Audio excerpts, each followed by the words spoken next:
ಇವತ್ತಿನ ಲವ್ ಸ್ಟೋರಿಗಳನ್ನ ನೋಡಿದ್ರೆ ನಿಮ್ಗೆ ಏನು ಅನ್ಸುತ್ತೆ? ಫೇಕ್ ಅಂತ ಅನಿಸುತ್ತೆ, ಒಂದೇ ಮಾತು. ಯಾಕೆ ಅಂತ ಹೇಳಿದ್ರೆ ಇವತ್ತು ಕಮಿಟ್ ಆಗ್ತಾರೆ, ಒಂದು ವಾರ ಬಿಟ್ಟು ಬ್ರೇಕಪ್ಪು ಅಂತ ಹೇಳ್ತಾರೆ. ಅದು ನನ್ನ ಫ್ರೆಂಡ್ಸ್ ಲಿಸ್ಟಲ್ಲಿ ನಾನು ನೋಡಿದ್ದೀನಿ.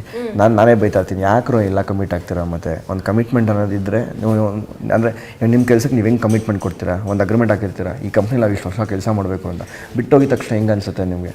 ಒಂದು ಎಮ್ ಡಿಗೂ ಬೇಜಾರು ಮಾಡ್ಕೊಂಡು ಮತ್ತೊಂದು ಬೇಜಾರು ಮಾಡಿ, ಅದೇ ಥರ ಇಲ್ಲೂ ಅಷ್ಟೇ ಒಂದು ಕಮಿಟ್ಮೆಂಟ್. ಪ್ರತಿಯೊಂದಕ್ಕೂ ನೀವು ಕಮಿಟ್ಮೆಂಟ್ ಕೊಟ್ಟಿರ್ತೀರಾ ಅಂತ ಹೇಳಿದ್ರೆ, ಒಂದು ಹುಡುಗಿಗೆ ಒಂದು ಕಮಿಟ್ಮೆಂಟ್ ಕೊಟ್ಟಿರ್ತಾರೆ, ಇಲ್ಲ ಒಂದು ಹುಡುಗಿ ಒಂದು ಹುಡುಗನ ಕಮಿಟ್ಮೆಂಟ್ ಕೊಟ್ಟಿರ್ತಾರೆ. ಅದೇ ರೀತಿ ಲವ್ ಅಂತ ಹೇಳೋಕ್ಕೆ ಇಷ್ಟಪಡ್ತೀನಿ. ಒಂದು ಕಮಿಟ್ಮೆಂಟ್ ಅದು ಲವ್ ಅಂದರೆ ನಾವು ಅವ್ರ ಪ್ರಾಮಿಸಿಂಗಾಗಿ ನಿಂತ್ಕೊಂಡು, ಅವ್ರ ಕಷ್ಟದಲ್ಲಿ ಸುಖದಲ್ಲಿ ಎಲ್ಲ ಜೊತೆ ನಿಂತ್ಕೊಂಡು ನಾವು ಅವ್ರ ಜೊತೆ ಇರ್ತೀವಿ ಅನ್ನೋದೊಂದು ಇರುತ್ತಲ್ಲ, ಒಂದು ಅವ್ರಿಗೊಂದು ಬಲ ಇರುತ್ತೆ, ನಮ್ಮ ಜೊತೆ ನಮ್ಮ ಹುಡುಗ ಇದ್ದಾನೆ ಅನ್ನೋದು. ಅದು ಇರಬೇಕಷ್ಟೇ. ಅದಿಲ್ಲ ಅಂತ ಹೇಳಿದ್ರೆ ಲವ್ ಮಾಡೋಕ್ಕೆ ಹೋಗ್ಬಾರ್ದು ಅಷ್ಟೇ. ಈಗ ನಿಮ್ಮ ಫ್ರೆಂಡ್ಸ್ ಲಿಸ್ಟಲ್ಲಿ ನೋಡಿದ್ರಿ ಅಂತ ಹೇಳಿದ್ರಿ, ಏನು ರೀಸನ್ ಬ್ರೇಕಪ್ ಆಗೋಕ್ಕೆ? ಅದೇ ಸ್ವಲ್ಪ ರೂಡಾಗಿ ಬಿಹೇವ್ ಮಾಡಿರ್ತಾರೆ, ಜೋರಾಗಿ ಮಾತಾಡಿರ್ತಾರೆ, ಬೈದ್ಬಿಟ್ಟಿರ್ತಾರೆ ಒಂದು ಫ್ಲೋನಲ್ಲಿ. ಅದಕ್ಕೋಸ್ಕರ ನಾನು ಅಷ್ಟು ಬ್ರೇಕಪ್ಸ್ ಆಗಿರುತ್ತೆ. ಅದೇ ಥರ ನಾನು ನೋಡಿರೋದು. ನನ್ನ ಫ್ರೆಂಡ್ಸ್ ಎಲ್ಲ ಸಾಕಷ್ಟು ಜನ ಕೋಪಿಸ್ತಾರೆ ಸ್ವಲ್ಪ.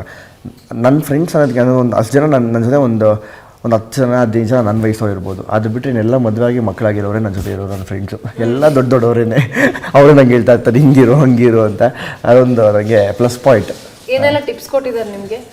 ಏನಿಲ್ಲ, ಈ ಭರ್ಜರಿ ಬ್ಯಾಚಲರ್ಸ್ ಹೋದಾಗ ಸ್ಟಾರ್ಟ್ ಮಾಡೋಗಿಂದ ಕಾಲ್ಗಳು ಸ್ಟಾರ್ಟ್ ಮಾಡಿದ್ದಾರೆ. ಹಿಂಗಿರೋ ಹುಡುಗಿ ಹತ್ರ ಅವ್ರು ಹೇಳ್ದಂಗೆ ಕೇಳು, ಸಾಫ್ಟಾಗಿ ಬಿಹೇವ್ ಮಾಡು, ಜೋರಾಗಿ ಮಾತಾಡೋಕೆ ಹೋಗಬೇಡ ಅಂತ ಇಲ್ಲ, ಆ ಥರ ಒಂದು ಅಷ್ಟು ಹೇಳ್ತಾ ಇರ್ತಾರೆ.